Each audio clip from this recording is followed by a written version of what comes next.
गाँव में बणुआ मांकड़ आतंक गंजाम जिला धराकोट थाना के रामचंद्रपुर गाँव में गत 8 दिन है तीनोटी बणुआ मांकड़ आतंक सृष्टि कर गाँवर 5 जन लोक मांकड़ आक्रमण शिकार होती गाँवर नारुषु गौड़ स्त्री और झील छात को जाइथिबा समय से 2 जन को मांकड़ ठेली देबारु छात तल को पड़ी गुरुतर होती तेज पूर्वर बणुआ मांकड़ कामुड़े आहत हो मेडिकल भर्ती होती फल गाँवर लोके एवं आतंकित अवस्था अच्छा आज ग्राम लोके यही मांकड़ आतंक विषय वन विभाग को खबर देते खबर पाई बड़गड़ रेंजर नेतृत्व में एक ट्रांकुलाइजर टीम गाँव में पहुंची दीर्घ समय प्रयास पर आतंक सृष्टि करथिबा गोटे मांकड़ को काबू करिबारे सफल होइछन्ति तथापि आहुरी 2टी मांकड़ एबे भी गाँव में आतंक जारी रखिछन्ति।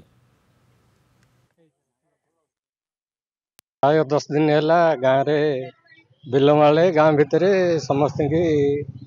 गोडेगिरी चबौची प्राय 5-7 लोक को चबेला मांकड़ चबेगिरी आज वन विभाग को कही से मैंने आसिक आज टीम आगिरी धरिकी गले किंतु गोटा को नहीं आहरी 2-3टा अच्छी 10 दिन है मांकड़ आसुले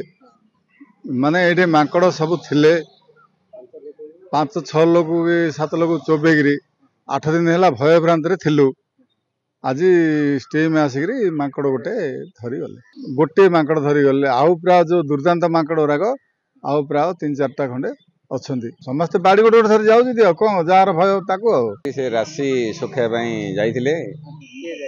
आमर मोर स्त्री मो झील जाइथिले मांकड़ जाइकिरी तांको खांदू धरदेला चोबेया ये सीढ़ी रे नोहिंगिरी पलियाला आड़ू आ मांकड़ चोबे पारानी पछ गोटे 2 नात मारलू से जुड़ी तले पड़गले हाँ माड़ हो टीच पड़ी 4-5टा